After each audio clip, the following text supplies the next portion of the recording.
Immersion au cœur du Bardo, ce bidonville tristement célèbre de la cité portuaire de San Pedro. C'est ici que 5 des 9 cas de Covid-19 ont été enregistrés il y a quelques semaines. Comment ce bidonville fait face à la pandémie de Covid-19 couplée à la saison des pluies. Vous allez voir l'impossible respect des mesures barrières, mais aussi la précarité dans laquelle vivent les populations. Tim et danger, Mathurin Badé. Sud-ouest de la Côte d'Ivoire, San Pedro. Deuxième poumon économique du pays, avec son port. Le premier terminal cacaoyer au monde. San Pedro, c'est aussi la douceur balnéaire avec 15 km de plage. Mais surtout, ce quartier, le Bardo, réputé être, selon un rapport de ONU Habitat de 2004, le plus grand bidonville d'Afrique de l'Ouest. Une place non honorable pour les autorités municipales d'alors. Elle lance en 2007 un vaste plan d'urbanisation. Sur le terrain, quelques acquis. Un poste de police, une place pour les rassemblements, quelques rues et maisons refaites. Pas plus. Une décennie après les travaux de modernisation, Bardo n'a toujours pas perdu son auréole. Le quartier reste surpeuplé, désordonné, empoussiéré ou boueux selon la saison. C'est dans ce quartier, aux habitations encore précaires, des bicoques d'à peine 10 mètres carrés alignées les unes sur les autres, que plusieurs cas de contamination au nouveau coronavirus ont été enregistrés fin mars dernier. Une mère de famille qui vivait au Bardo est revenue d'Abidjan infectée. Donc elle a infecté sa fille, la fille a infecté ses enfants. Donc ça donnait 6 cas, la mère et 5 personnes qui ont été infectées dans une même famille. Quoiqu'insalubre, le Bardo est un Eldorado pour de nombreux chercheurs de fortune originaires de la sous-région. Cet employé d'une compagnie de transport, dont les activités sont à l'arrêt depuis que la Covid-19 frappe le pays, est l'un d'entre eux. Dans cette cour, du sous-quartier Zimbabwe où il vit, chaque pluie est du pain maudit. L'eau, des égouts inondent les pièces.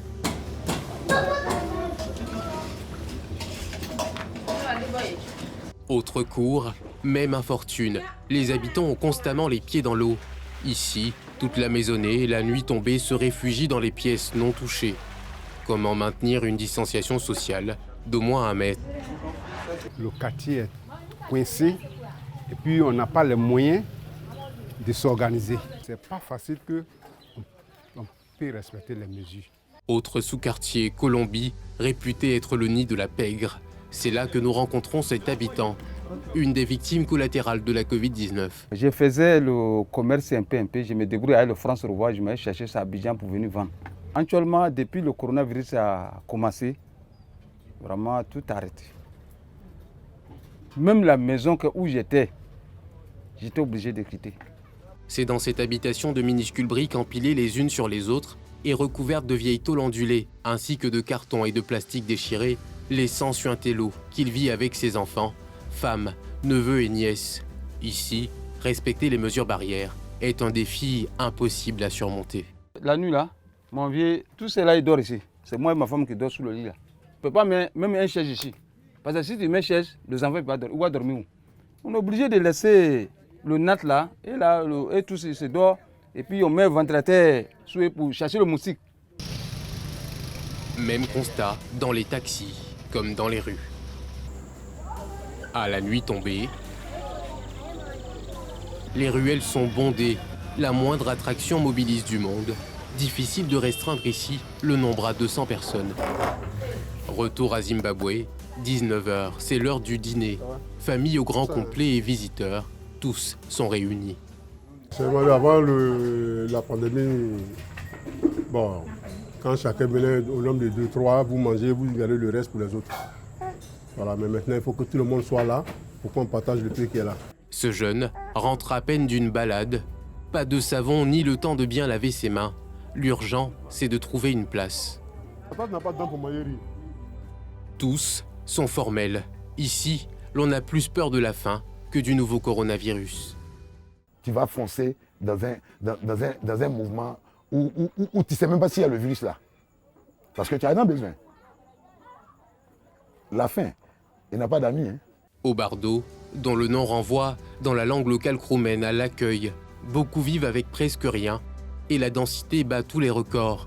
Le quartier concentre en effet 80% des 400 000 habitants de la deuxième ville portuaire du pays. Le Bardo nous a beaucoup inquiétés parce que le Bardo, c'est 80% de cours communes. C'est des concentrations d'habitation de 20-30 personnes par logement. Et donc, c'est véritablement inquiétant. Prenant la pleine mesure de cette pandémie, le gouvernement a pris des dispositions pour soutenir les ménages impactés. Ici, l'on jure ne pas sentir la solidarité, aussi bien nationale que locale. Nous sommes ici à San Pedro Bardo au 15-1. Nous n'avons rien reçu. Parce que s'il devait y avoir quelque chose, nous, les responsables du quartier, devaient être impliqués pour le partage. Si on n'est pas impliqué, c'est qu'il n'y a rien. Je souhaiterais que vraiment le gouvernement n'a qu'à essayer de nous aider. Il n'a qu'à essayer de nous aider, sinon ça ne va pas. Faux, rétorque le premier magistrat de la ville. La mairie est intervenue pour un peu plus de 45 millions de francs CFA de vivres dans le Bardo. On ne peut pas vous dire que l'État n'est pas intervenu. L'État, de façon générale, avec le ministère de la Solidarité, a fait des dons d'une valeur d'un peu plus de 5 millions à la ville de San Pedro qui sont allés vers les populations. Vrai ou faux, difficile de se prononcer. Quoi qu'il en soit, au Bardo, avec ses 21 sous-quartiers, aux conditions d'hygiène désastreuses, épouvantables, les mesures barrières sont un immense défi.